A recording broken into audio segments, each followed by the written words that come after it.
I thought I'd just quickly say hello, Will, and then leave it to the professionals. I'm so glad you did. Lovely to see you, sir. Hang on, we can't hear you. We can't hear. Oh, can you not? Am I on? Volume. Volume. Is it a volume issue? His volume's on. My volume's on. That's very odd. Your volume's on, Will, is it? My volume's on. Let me just check with the tech team. We'll. Is my volume on? Is it plugged in this?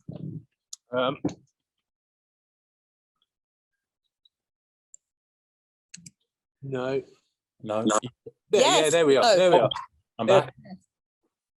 Oh, I'm. Someone's just said we can hear all of you from Anna. Okay, great.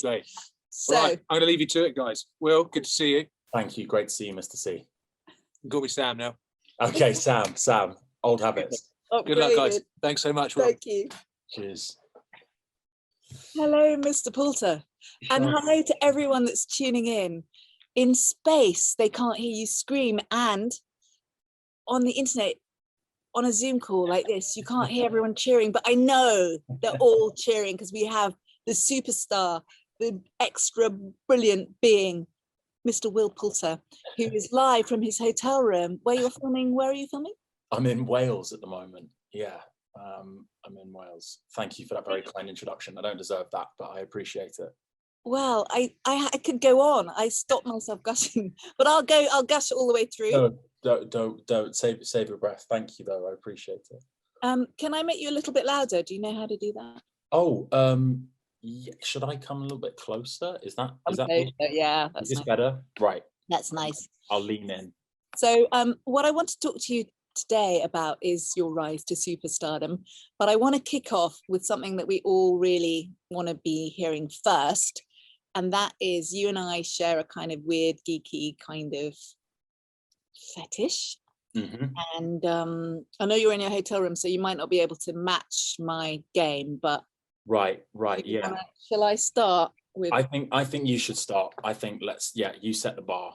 So these are my Adidas trainers. They are platform. They're remarkably comfy.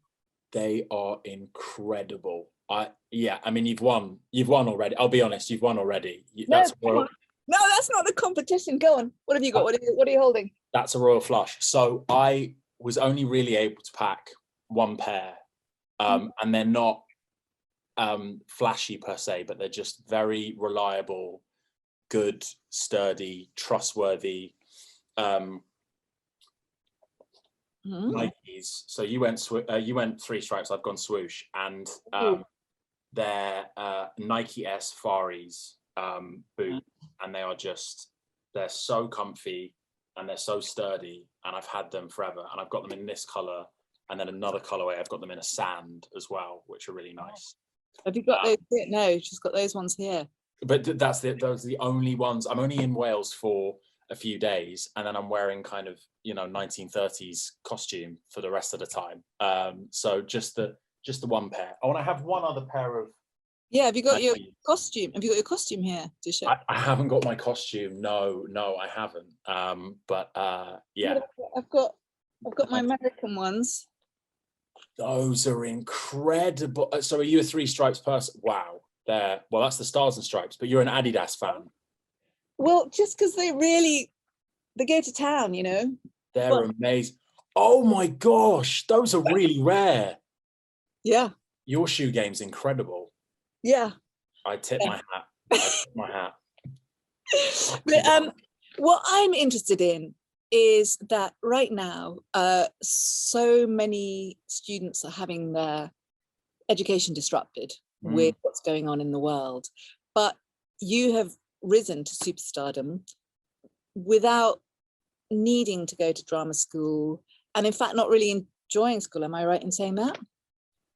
It's an interesting one. I mean, first of all, I've been very, very, very, very lucky in that when I was at Herodian, just sort of down the road from where you are, I had the opportunity to do drama in such a sort of fun, creative space. That drama department, although small, had such incredibly committed teachers leading it, in the shape of Simon Parker and Laura Lawson. And for me, as someone who didn't enjoy school, and that's no fault of the school whatsoever, but didn't enjoy school because I didn't really feel as though any of the subjects really kind of spoke to me. You know, I didn't feel like I was particularly comfortable doing any of them. You know, academically, I wasn't naturally gifted, far from it. And drama was the one thing that really kind of made me feel comfortable and happy, and as though I was contributing something, really.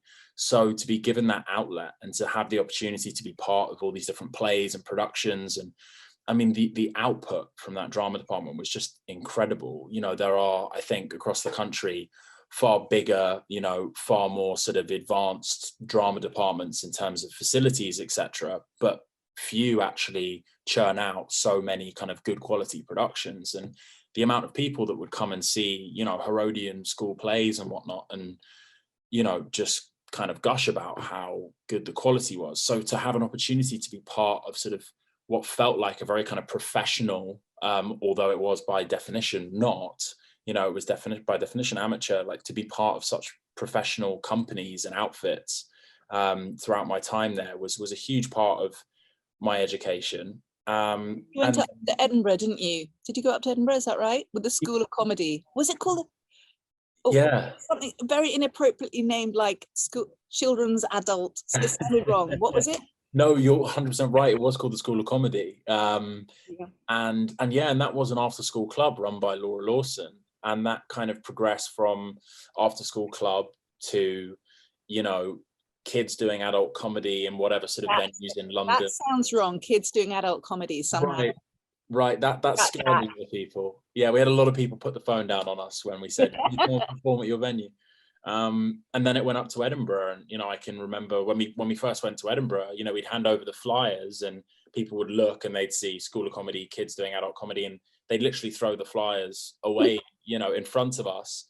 But after the first week of playing to sort of quite a small crowd and like mostly like friends and family and whatnot, we actually had a sold out show for the remaining 3 weeks of our time up there, and we were really fortunate to get some great reviews. And you know, after that we got scouted by the BBC to do a pilot, and then we ended up doing 2 series for Channel 4. So it was such a wild ride, but it started. Wild ride. I love the story of was it Laura who tapped on the classroom door to tell you about the son of Rambo? Tell us about that. Yeah, so shortly after, I suppose, I became involved with School of Comedy, and I was probably about 11 when I joined. A year later, a casting director had come round to school, and they were, you know, scouting around the playground and the lunch hall and whatnot. And I was sort of acutely aware that they were there. And I went to my afternoon lessons, and I was sort of in my English class trying to pay attention. I looked over at the window, and Laura was there with a piece of paper that said audition at 3 o'clock. And I was sort of trying to pay attention to the teacher, but also sort of, you know, letting Laura know that I'd seen it.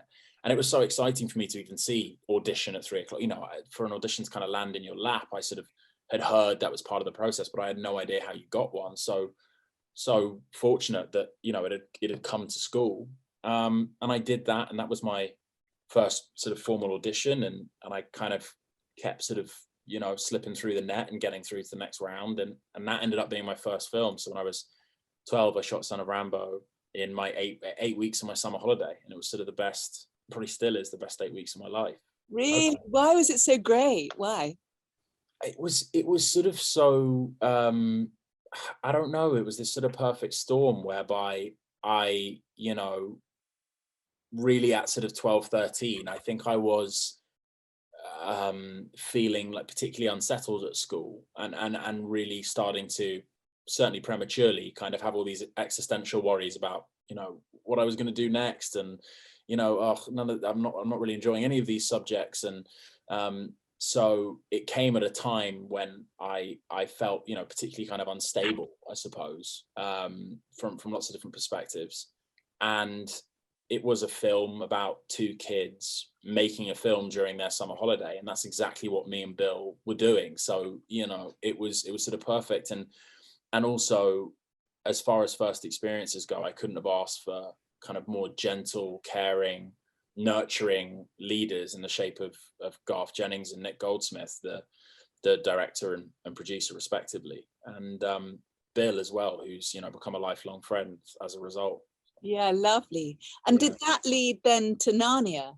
What was the trajectory to Narnia? Yeah, so after I finished Son of Rambo, I kind of came back from that, and I actually, truth be told, I was begging my mum and dad to send me to a sort of performance school, to send me to a school where, you know, there was just a more drama taught, you know, as part of the curriculum. And actually it was Laura who said, stay, don't, you know, she recommended that I stay. And I think my parents were also kind of quite keen for me to have the sort of the stability that comes with focusing on a sort of traditional education, and see if I could continue acting sort of alongside. And I was lucky that school were very kind of supportive of it. And when I was about 16, the auditions for Narnia started, and I ended up getting that and relocating to Australia and sort of. That was with the whole family, is that right? Is that everyone will go? That's quite a huge thing for a family to do. Yeah, absolutely. They were so supportive, you know, and I don't take that for granted. I mean, one, the school being, you know, as accommodating as they were, and two, having parents who, you know, and siblings who were willing to kind of support me in that way. I'm forever grateful.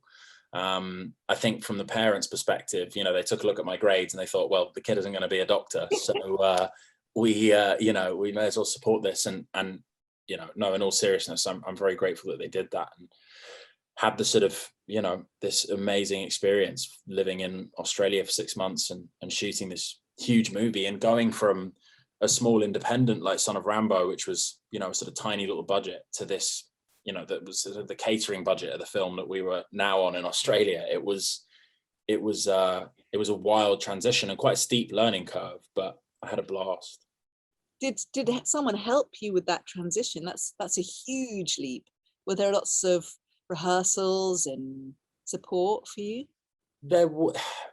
I don't remember doing a huge amount of rehearsals, but certainly a lot of support.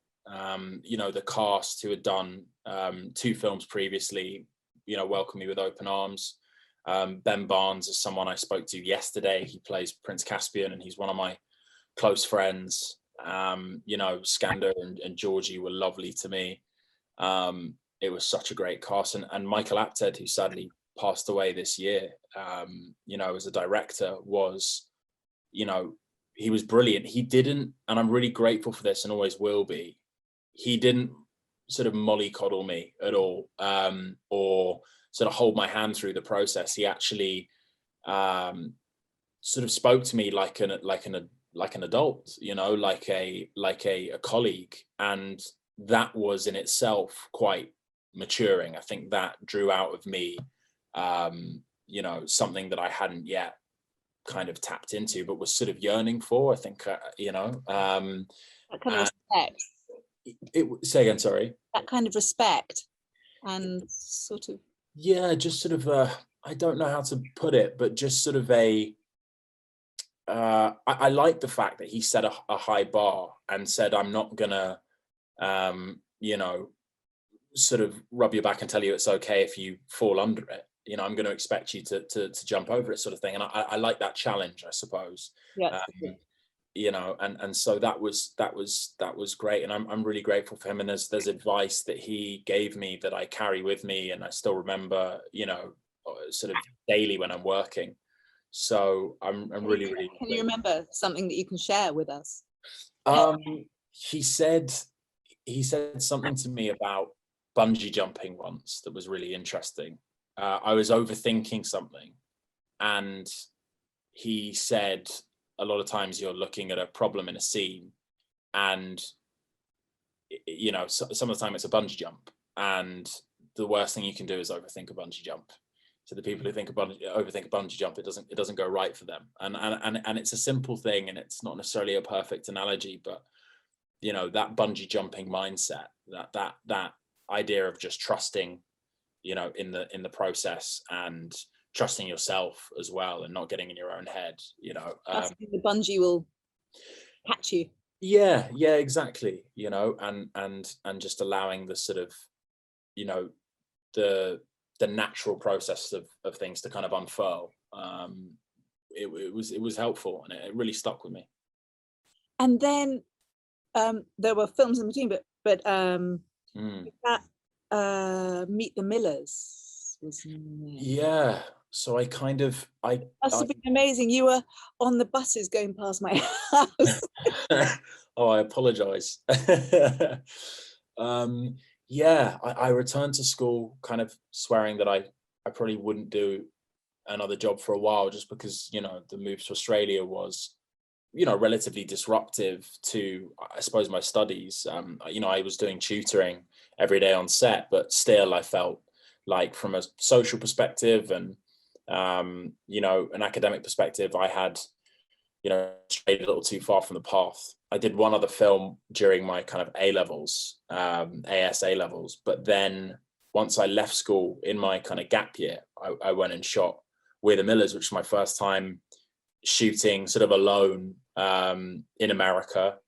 And I was in Wilmington, North Carolina, and I shot that for 3 months. And it was interesting that the process of getting that was quite a strange one, because in my gap year I was auditioning and auditioning and auditioning and auditioning and not getting anything, and getting really kind of frustrated and starting to doubt myself as to whether I had done the right thing. I felt like I put all my eggs in one basket, in a sense, and I was wondering whether acting, was going to work out for me. And I remember auditioning, sending in an audition tape for this sort of big studio comedy, and they asked me to screen test, which is sort of, at the risk of patronizing anyone, but it's when sort of often the final stage of an audition, where you actually, often fly out to America and you perform, often with another actor who's already cast, and you read it for the producers and directors, and it's a terrifying process. And I'm a notoriously, bad and terrified auditioner. And I did it, and it was a disaster. And I sort of spent my last kind of pound getting out there, and I was in this hotel in LA, having definitely lost that job, and I was going to fly home the next day. And then the phone rang literally as I was packing my bags for the next morning.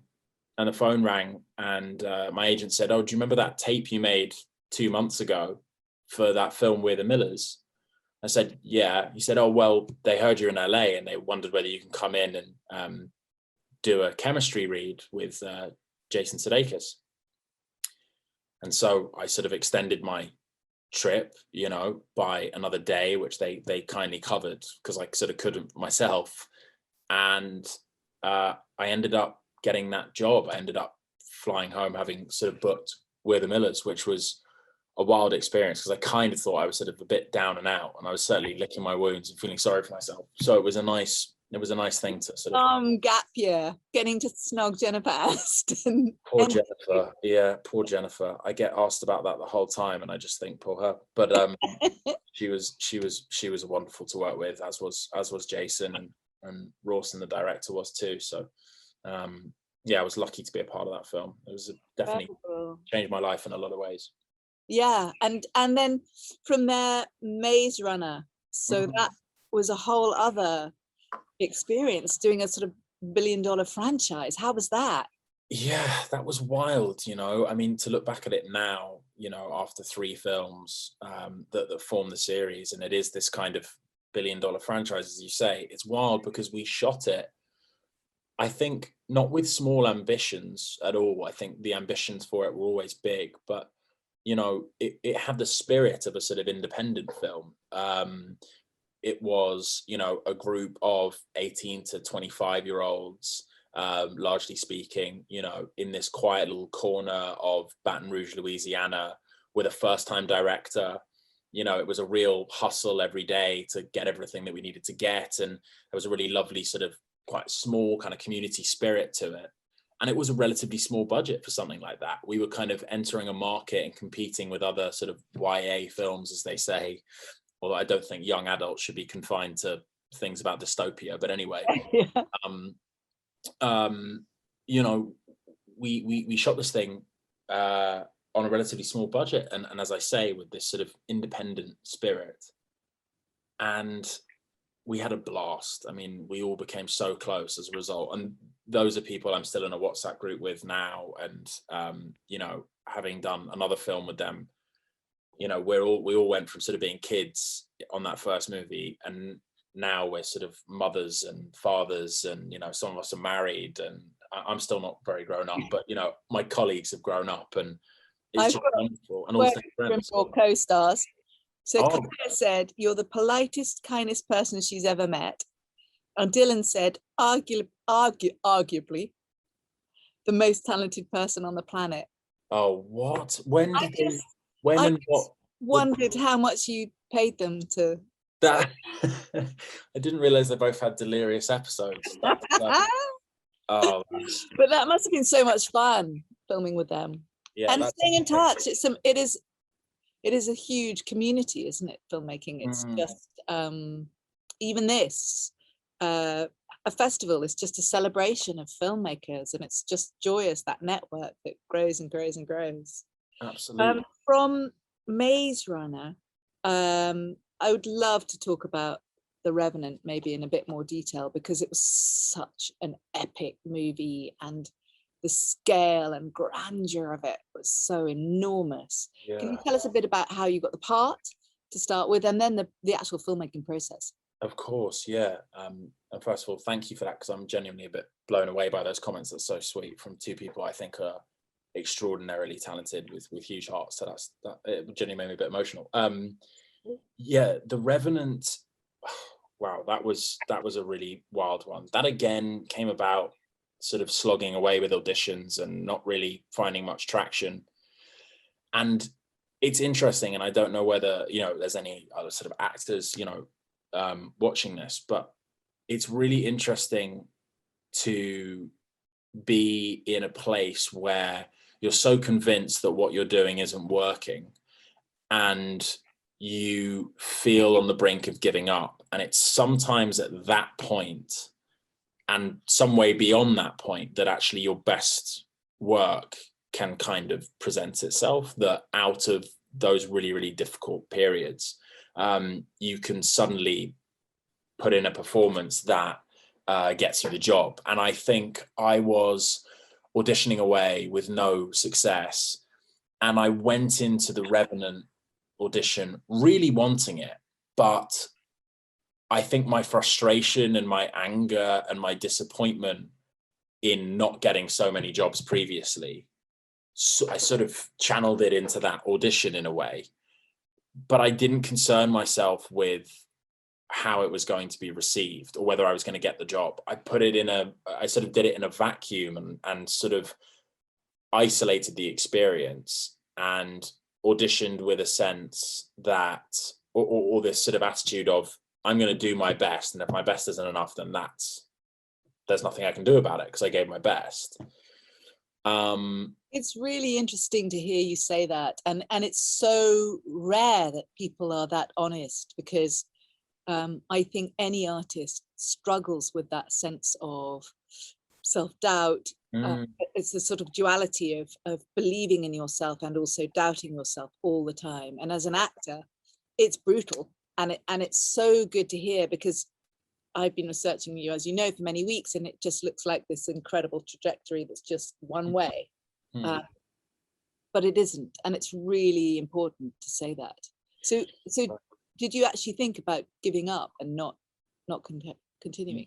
Yeah, a couple of times, and you know, I say that from a position of enormous, you know, privilege, where I had, you know, a lot of support, and you know, I was in a position where I didn't have to move out right away necessarily, but I did think about it a number of times, and I think it's important to talk about it, because I think sometimes that trajectory does create a bit of an illusion, you know, which you lean on in some senses, and then the reality is sort of different, and it is kind of harder. There's that sort of, they call it the kind of swan effect, don't they? I think, where it's sort of calm on the surface, but the legs are going like mad underneath. Yeah. And I did, and The Revenant was, you know, it felt like a big kind of breakthrough. But even now, you know, I've been doing it for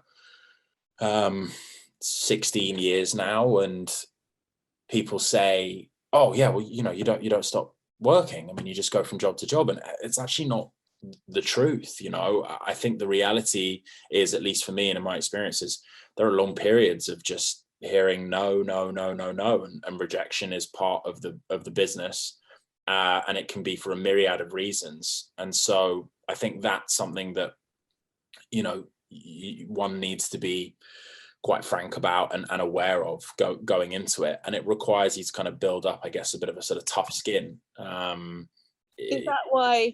I know this is a slight leap, because I do want to come back to the Revenant, obviously, Sure.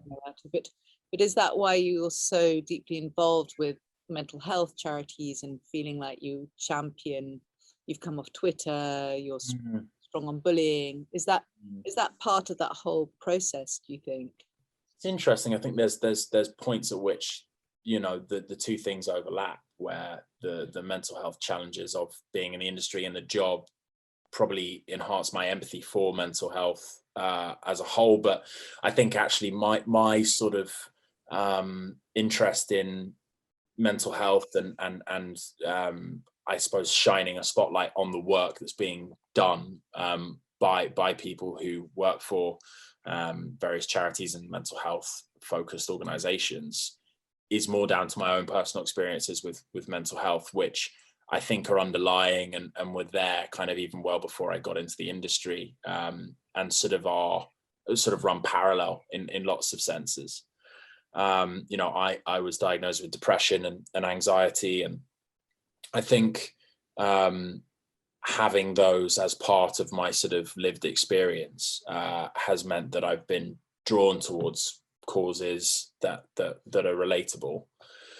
But yeah, it's also a double-edged sword. I mean, you know, depression and anxiety, such as the stigma around mental health, that those sound like terrible things, and I'm not disputing that they can be, and they are in lots of ways. But I'm also of the opinion that I wouldn't change the way I am as well. You know, it also allows me to do what I do for a living and the thing that I love, and my brain is the way it is, and I'm sort of oddly thankful for having gone through certain experiences mental health wise, because I've learned and grown from it.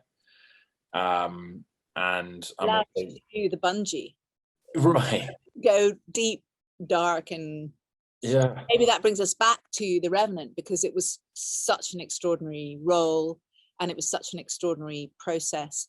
For those who haven't seen it, please see it. It's one of my all-time favorite films. It's huge, epic, incredible story of revenge, starring Leonardo DiCaprio and Tom Hardy, obviously you will, and a very hairy bear. But it's fantastic, and I loved it. And I came to see you. I came to the premiere, and I took my dad, and he said it was his favorite film he'd ever seen, and you talked about it was so cool. But it was a brutal process, both emotionally and physically. Just talk us through it. How many months was it, and where did you shoot? It was 6-7 months either side of Christmas in Canada, kind of all throughout Canada. And yeah, it was a really, I mean, you know, to be part of that cast was just amazing. It was sort of pinch yourself stuff every day. And, you know, Leonardo DiCaprio and Tom Hardy were two actors I'd sort of long admired.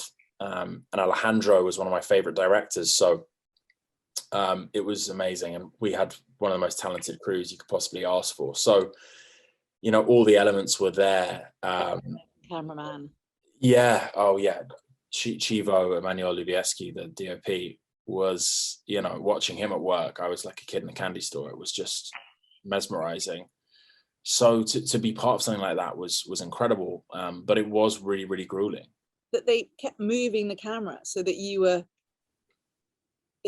Talk us through that. Yeah. So I guess Alejandro is known for these sort of long, well, and Chivo Emanuel Lubieski, they're known for these long flowing shots that last for kind of minutes and minutes at a time.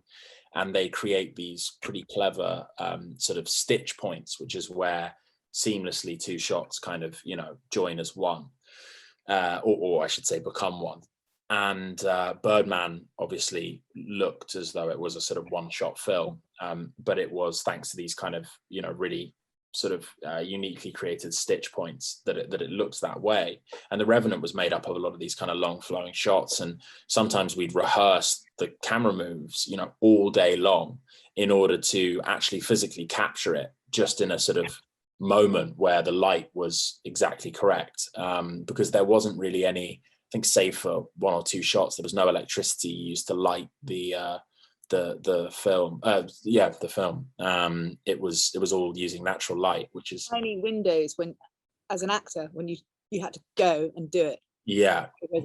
And the sort of pressure was on then. And I suppose the unique thing about that process is, you get used to having to sort of hit marks, little pieces of tape on the floor that tell you where you need to stop for the sake of focus and, for it to work in the composition.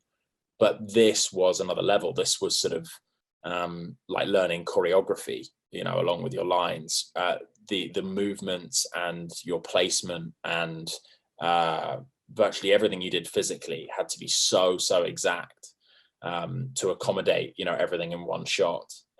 So it was a really, really fun challenge, but a really testing one, and all in extreme weather conditions. We had days where it got so cold that the camera froze. Wow. Yeah. So minus and wind chill factor and exactly, wind chill -32 I think it was one day, which was just unbearable. And it was so funny. I mean, I was the only person on that set who, I was the only male on that set who was incapable of growing a beard, whereas everybody else had these huge beards which turned to sort of icicles when it was that cold. It was like really bizarre to see, and it's so cold that if you sort of breathed in through your nose, everything inside your nose, like getting too graphic, would harden. So you didn't want to breathe in too hard because it would suddenly feel like your nose was full of stones. It was like an unforgettably cold experience, but incredible. Yeah, what you've been through, being roasted in the Gold Coast and then frozen. There are so many more films to talk about, but maybe we should go to Detroit because it seems so relevant to what's going on right now, and it was such a challenging role. It was the Catherine Bigelow film, but it's based on a true life. How did you approach playing someone who was so overtly racist? It's a really important question. First of all, working for Catherine was sort of a bucket list experience for me. I just think she's extraordinary, and very grateful to her that she gave me the opportunity. I think for me to be part of a film that sought to contribute to such a necessary conversation around systemic racism and police brutality, which is, of course, I think very kind of very apparent in America and very much in our face, but a global issue, and certainly one that Britain is not absolved of. It was really special to have a chance to sort of say something and be part of a film that had kind of that sort of social application. In terms of how relevant it is today, it's so unfortunate that it is. And it shows that while there's been a great amount of work done and, activists have gone a long way to sort of improving the state of affairs, when you shoot a film in 2018 or 2017, came out in 2018, but 2017, that was set in 1967, and the issue is virtually the same. We were, telling the story of how young unarmed Black men were being brutalized and murdered by the police. 50 years later, the exact same thing is going on, and we can point to events this year that show that there still needs to be a great deal of change. So while that's incredibly unfortunate, I did feel as though I had a sort of a responsibility to play that character as unapologetically as possible, because I think also there's an issue sometimes when it comes to the subject of racism, that we have an idea of what racist looks like in our heads, and it doesn't wear a uniform, or it doesn't present itself in a position of authority. At least as a white person, you know, my privilege might lead me to believe that. And I think it's very important that racism, you know, is called out in every single, you know, different way that it presents itself. And, you know, the other thing about being part of Detroit and being part of that cast is I got an education on my own privilege, and I think systemic racism as a subject that I didn't get during my education at school. And that's I think a fault of the sort of national curriculum. I don't think that Black history is incorporated enough, and also the notion that Black history is only ever taught in relation to subjects of slavery and oppression is totally inadequate. You know, I think that as a whole, people's, you know, knowledge and awareness of racism, particularly in the sort of white community, isn't where it should be. And I think in order to ally with oppressed groups and people who are the subject of undeserved prejudice, we need to do more to educate ourselves. Absolutely. I was interested when we talked before, you told me that you had someone specifically on set. And I know that Michaela Cole thanked in her BAFTA her intimacy coordinator, and so did Kate Winslet on Mayor of Easttown. But you had someone specifically talking to you and teaching you about racism and Black history. Is that correct? That is correct. How did that work? Her name's Ziza Delgado, and she's incredible. She gave me the sort of history lesson that I always wish I'd had when I was at school. And Ziza really helped me, you know, understand, I think, my own privilege better, but also, you know, taught me things about American history and Black history specifically that helped me understand, I think, the context of the story that we were telling. And you know, I'm very grateful to her. She was a huge help to many people on set. And you know, really, it was a life-changing, you know, experience actually working with Ziza. I think it sounds fantastic, and I think somehow it's important to think that our film industry has been at fault, but we really are trying to change it. And hopefully the next generation of filmmakers who are part of this festival and other festivals and part of Set Life will change as a result of this desire to improve things. Absolutely. Should we go on to, there's another Maze Runner, but what about Bandersnatch? Oh, right, yeah. How was that? I mean, how did you film that? How did you read the script? What did the script look like? Yeah. Let's talk Bandersnatch. The script was about this thick. Directory. Yeah, and I, like an idiot, read, I think, the physical copy, whereas Charlie Brooker and Annabelle Jones, the creators of Bandersnatch and Black Mirror, said, you know, we've created a digital PDF where you can click the different options and it will take you through it. You know, you can navigate the story as someone actually would the show or the game or the film, whatever you want to call it. I said, oh, right, okay, that makes a lot more sense. And I can't even begin to imagine how you navigated that. I can't even begin to imagine how they wrote it, but it was a game changer. Is that what attracted you to the role? I think I've always wanted to do a Black Mirror episode. There was a really odd moment where about 3 weeks prior to them calling, I had a conversation with my agents, and I just mentioned that I watched, you know, a couple of really, really good Black Mirrors. I was at home sort of reading scripts and whatnot in a down period and auditioning. And I said to my agent, I said, I've just been watching, you know, the latest season of Black Mirror, and oh, it's so good. And I'd love to do a Black Mirror. And 3 weeks later, I got a call, and the creators of Black Mirror had sort of done an availability check on me. And I thought, are they watching me through my TV screen? You know? They probably are. I bet they were. And they heard the phone call, you know, but we better get him in and throw him off a balcony, sort of thing. And that's ended up what, you know, that is what happened in Bandersnatch. But yeah, it was such an honor to be part of Black Mirror, you know, to kind of join that alumni. I think it really, again, is a show that I think has been very kind of inclusive and progressive from the off, in ways that other shows maybe haven't. I think it's kind of, you know, been I don't want to speak out of turn because I haven't seen every episode, but I think it's been doing a good job in that regard, where other shows have sort of taken a bit longer to catch up. And I was really lucky to be a part of it.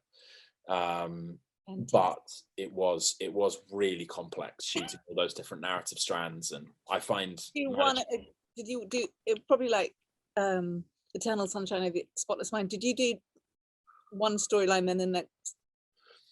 We didn't actually, for time's sake, we'd shoot them all concurrently. So shoot all of the versions on the wide shot, and then once we moved into a close-up or a two-shot, whatever it was, we'd shoot all of the versions. So by the time you're on the sort of 5th or 6th setup, you know, it's take whatever, you don't know which version you're in, and if you're alive anymore, right, whether you chose the cigarette or not, or whether you know, even have the same coat on or whatever it is. It's sort of, it's, I could talk many more, but I want to make sure we ask some questions. Yes. So let's have some questions. Here we go.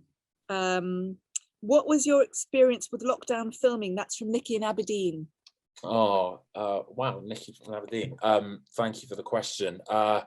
I was really lucky, you know. I was set to shoot a film on March 13th, and then we got shut down on day one, but we were able to pick it back up in September. So kind of in the interim, I was doing a bit of voiceover stuff and audiobook work. And then I started this film called The Score, which is an independent film that I did with the wonderful Naomi Aki and my friend Johnny Flynn.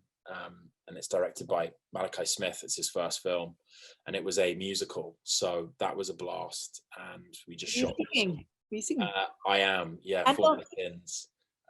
Say again, sorry. And dancing. Not dancing. That would be a bridge too far. I'm already sort of, you know, pushing my luck with singing probably. But luckily Naomi and Johnny have incredible voices, so I just sort of snuck under them and tried to fade into the background. Have you taken anything from a set, and if so, what's the most memorable item? That's from Sam in Bournemouth. Oh wow, my gosh. I still have my diary from Narnia.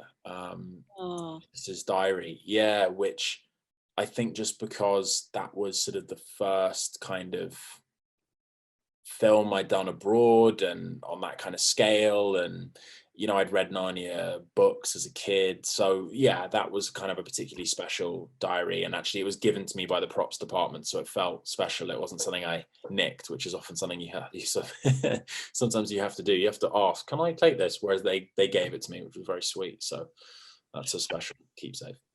You've done so many varied roles. Do you enjoy a particular genre, comedy or horror? That's from Connor in Birmingham. Yes, we haven't even got to Midsummer. Do you have a favorite genre?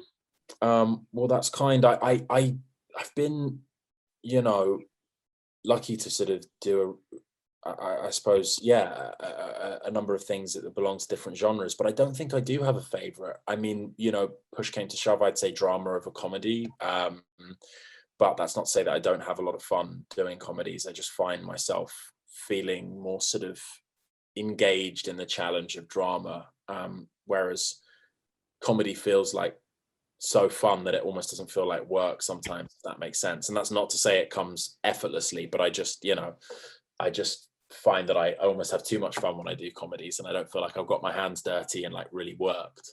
No, I've never really tried to sort of discriminate according to genre. It's always just kind of been about quality of material and the people involved, the creatives involved. But I've been lucky to do a range of stuff. Augusto Norwich says, you started off quite young and been in a number of big projects. What drives your decision when you're looking at projects? How do you pick them? Thanks, Augusto. I think first and foremost, you know, it's the quality of the script.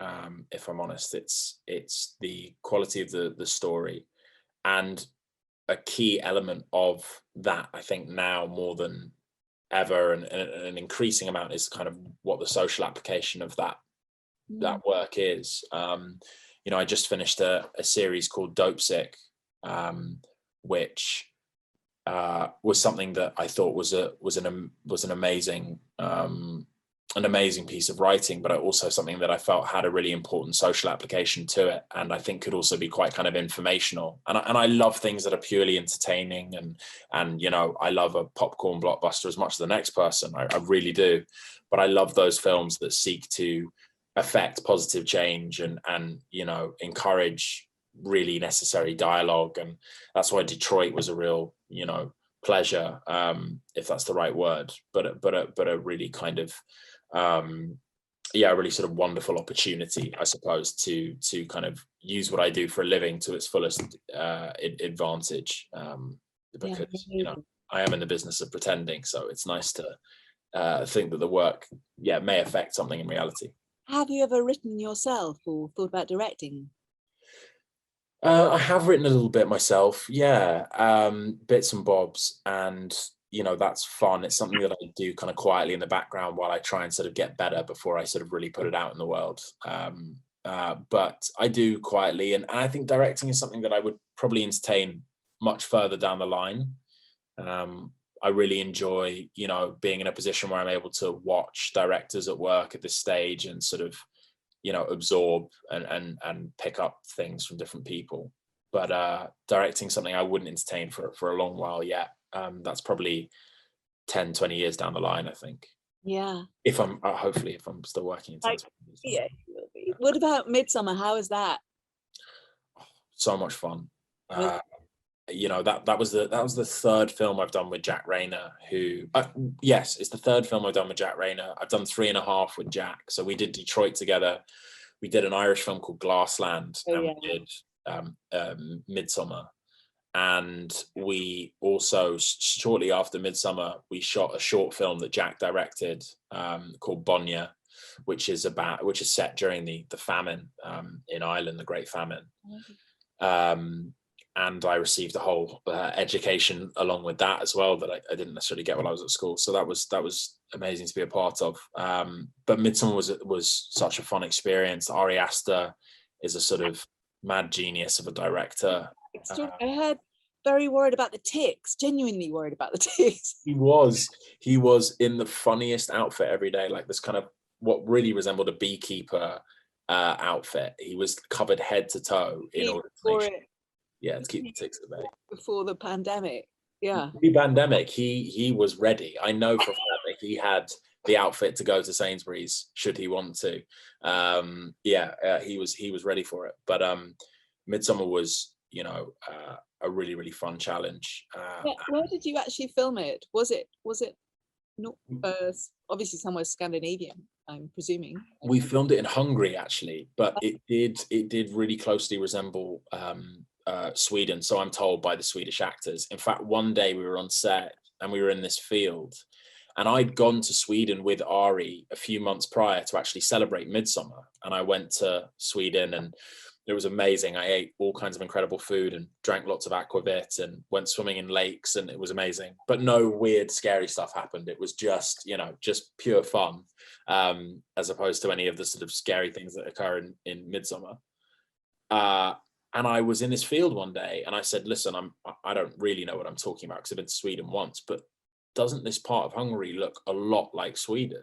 And he said, this is going to sound even weirder. He said, it actually smells the same, which was really, that's how the art department have done a good job if they've managed to infuse the environment. Cows wandering by. Yeah. It was really kind of amazing. And we had a blast on that, and Florence Pugh's performance in that film is amazing. She's amazing. Astonishing. And William Jackson Harper, who plays Josh, who I worked with recently on the Underground Railroad, is one of my favorite actors now. Talk to me about, it was incredibly generous of you to play that part in the Underground Railroad, which Oh, I was blown away by that. It is such an extraordinary, magical series. Barry Jenkins is off the scale in his poetic use of light, and I mean, it was amazing. Did you take the role because of Barry or because of the script, or?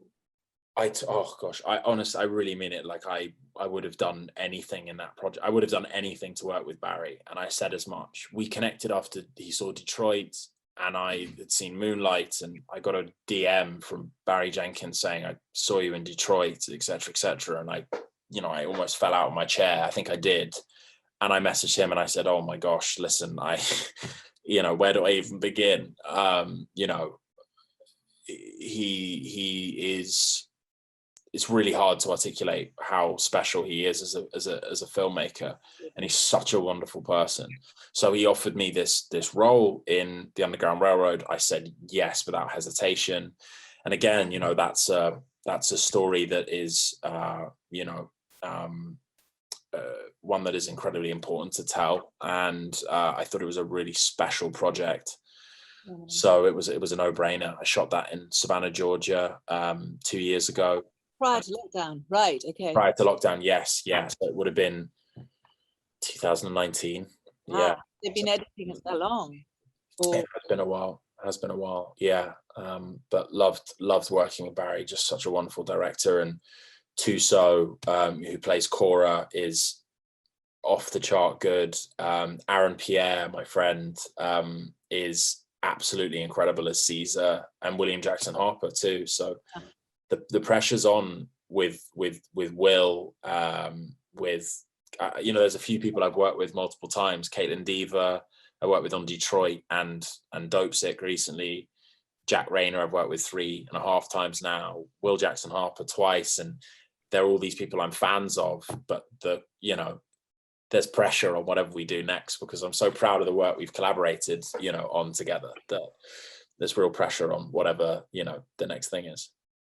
Before we talk about what the next thing is, and before I wrap up, I just wanted to hone in just a little bit about how you're using your platform for good, because so many actors choose not to, maybe because they're so busy, but you seem to use what you're doing to really highlight important causes. And I wondered why that was so important to you.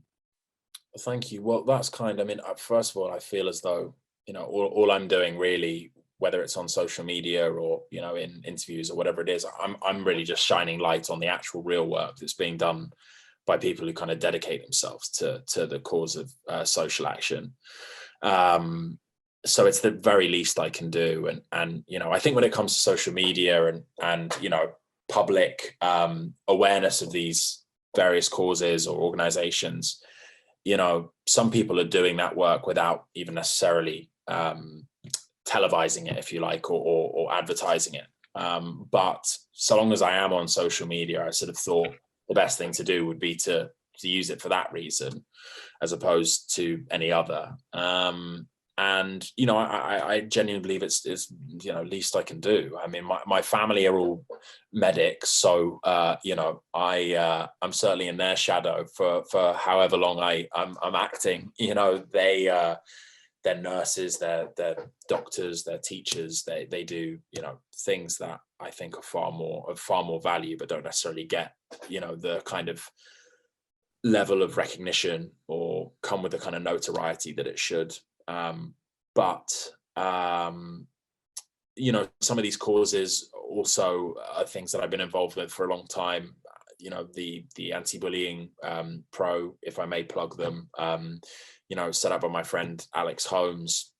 We've been working together since 2010, and that I think just comes from the organic sort of experience of being a kid at school, and knowing that how important it is for schools to be a safe, kind of happy and productive environment for people. And I think one of the biggest challenges that they face at that organization, and I think any anti-bullying organization faces, is this kind of quite sort of archaic idea that bullying is character building, or that it shouldn't be taken all that seriously. And actually, our psychological development as young people during our time in education is I mean, so important, and bullying is such a harmful thing to, you know, our chances of happiness and success, and it shouldn't be tolerated on any level. And I think for as long as you allow bullying to exist, and you know, if you don't address it early doors, well, that's when you see it, you know, continue and bleed into life after school and in the workplace and in general society. So that's something that I feel particularly passionate about. The Black Curriculum, I'd love to plug them if I may. Absolutely. Wonderful organization seeking to make the teaching of Black history sort of mandatory in the UK curriculum, and that's set up by Lavinia Sennett, who's the CEO. I've been involved with them only for the last couple of years, but they're really wonderful. And you know, there are a few others, but those are two, if I may kind of just plug. I think it's so laudable, and it just makes us all love you more. Oh, no. Want to ask you, what's next? What's next for you? What are you up to next? So I would love to be there in person. I really like, more than you know. And that's not saying I'm not having a nice time on this job, but I'm currently shooting something called Why Didn't They Ask Evans, which I'm allowed to say because it came out yesterday that I'm doing it. But that's being directed by Hugh Laurie, and I'm co-leading it with Lucy Boynton, who I think is incredible, and just the most amazing cast, and a really lovely bunch of people. We're about a week and a half in, and we've got sort of 7.5 weeks to go. But it's the TV or the big screen? It's a TV show. It's a 3-part TV show from BritBox, and it's based on an Agatha Christie novel. Who, you know, she's a phenomenal writer, and Hugh Laurie, who's directing, has done an amazing job sort of adapting it for the screen. So I feel very lucky to be on it. It's long days and tough work, but I feel, yeah, very grateful to be here. We are so grateful that you gave us your time. I know that you've got to eat. You haven't eaten yet. I'm gonna go and eat. I spend all day eating, to be honest, when I can. So you know, it's no problem at all. You're allowed to put your trainers back on and go. I can. I want to say thank you so much for starting the Barnes Film Festival in such a joyous way, and for giving us so generously of your time. For any of you out there, thank you so much for tuning in, and I hope you'll support the Barnes Film Festival and cinema, and catch up on any movies that you've missed, and just have the most lovely rest of the year. And I look forward to seeing you really soon, Will. But thank you so much. Thank you, Charlotte, and thank you to everyone who tuned in. Much appreciated, and enjoy the festival.